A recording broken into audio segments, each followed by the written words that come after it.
जैसा कि आप जानते ही हैं कि अब पुराने भारतीय साक्ष्य अधिनियम का स्थान नए अधिनियम 2023 ने ले लिया है।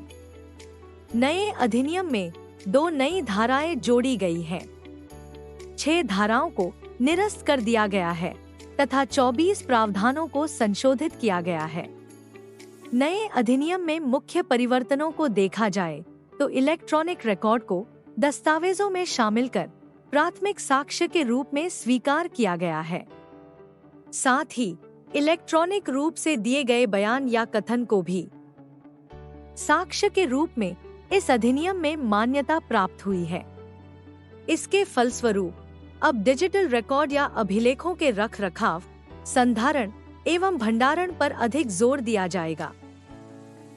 जिन मामलों की सजा 7 वर्ष से अधिक होगी, उन मामलों में फॉरेंसिक विशेषज्ञ को सीन ऑफ क्राइम के साक्ष्य अनिवार्य रूप से एकत्र करना होंगे, जिसकी वीडियो रिकॉर्डिंग भी की जा सकेगी और उसे साक्ष्य के रूप में प्रस्तुत किया जा सकेगा। पुलिस द्वारा अन्वेषण, जांच, तलाशी, जब्ती इत्यादि की कार्यवाही में भी वीडियोग्राफी साक्ष्य के तौर पर प्रस्तुत की जाएगी। पीड़ितों के बयानों की रिकॉर्डिंग भी की जाएगी और विचारण में उपयोग किया जाएगा। नए अधिनियम में अब 4 भाग, 12 अध्याय और 170 धाराएं हो गई है। हालांकि नए अधिनियम में पुराने अधिनियम की अधिकांश धाराएं और प्रावधान शामिल है। नए अधिनियम के प्रारंभिक भाग 1 के अध्याय 1 में धारा 1 व 2 में अधिनियम का नाम, लागू होने की सीमा, अधिकार और प्रभाव तथा अधिनियम से संबंधित परिभाषाएं शामिल हैं। भाग 2 के अध्याय 2 में धारा 3 से 50 तक तथ्यों की सुसंगति के बारे में प्रावधान है।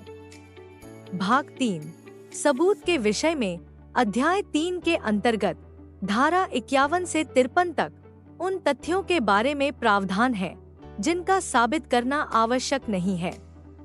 इसी भाग के अध्याय 4 में धारा 54 से 55 तक मौखिक साक्ष्य के विषय में उपबंध है।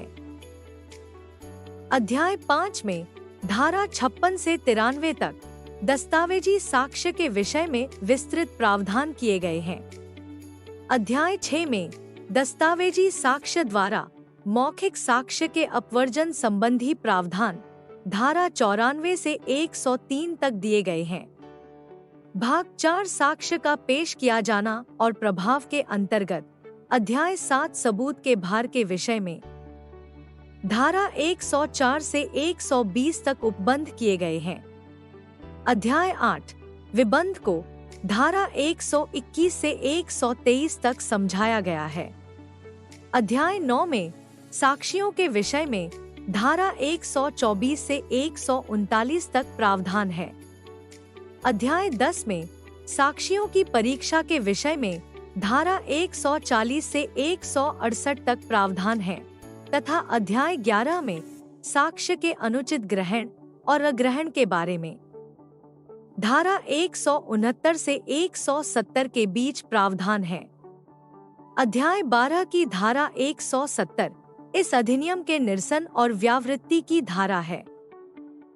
भारतीय साक्ष्य अधिनियम की धारा 61 में नवीन प्रावधान करते हुए इसके अंतर्गत इलेक्ट्रॉनिक अथवा डिजिटल रिकॉर्ड का वर्णन किया गया है कि डिजिटल रिकॉर्ड्स अन्य प्राथमिक दस्तावेजों की तरह ही स्वीकार्य, वैध और प्रवर्तनीय है।